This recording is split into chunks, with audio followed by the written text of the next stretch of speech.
Some of the stuff we're going to talk about today can be controversial. We all have a lot of opinions about, and some of us have a lot of pride wrapped up in the animals that we raise.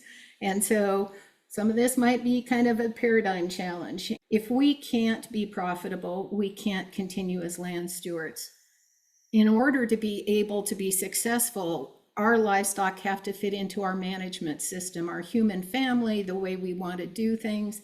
It has to fit into our financial system. Look at your livestock that you have today and imagine that all the fences disappeared. They still had water, but the fences disappeared and you disappeared.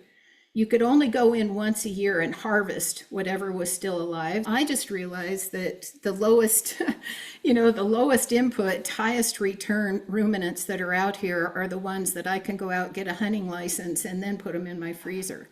This is a business. This is not a beauty pageant. I don't care if my neighbor thinks that my cattle look silly, because if they can make me money and do well on the land and produce, profit per acre, ribeyes per acre is sometimes how I like to describe it. That makes sense to me. It doesn't matter how big our cattle are if they're not profitable. I decided it made a whole lot more sense to maximize pounds and profit per acre, not per cow. Are your cows working for you, or are you working for your cows? The cost of inputs for cow-calf producers has doubled in the last 20 years. I mean, they've gone up steadily for the last 50 years, but they really doubled in the last 20 years. And that means that the next 20 years, what's worked so well for ranchers the last 20 years won't work the next 20 years. That's survivability. So I want a cow, and everybody else should want a cow that requires very little just to stay alive. If you drive around the country, you're going to see most cattle are about 50% body and 50% legs. That needs to be 2/3 body, 1/3 legs. When we talked earlier, Kit, one of the things that you told me was just, a big part of this is just having healthy cattle, that you don't need to prop up, having a good immune system. And so, the light has to come on and say, okay, what do we need?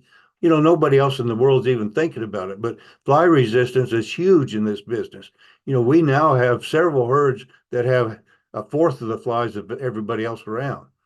If the animal doesn't fit its environment, you just as well sell out and go sell shoes or something. If you want site adapted animals, if you want things that work, stop trying to pick the top animals. Just keep culling the ones that are failing. I try to let the environment help me select my cattle as much as possible.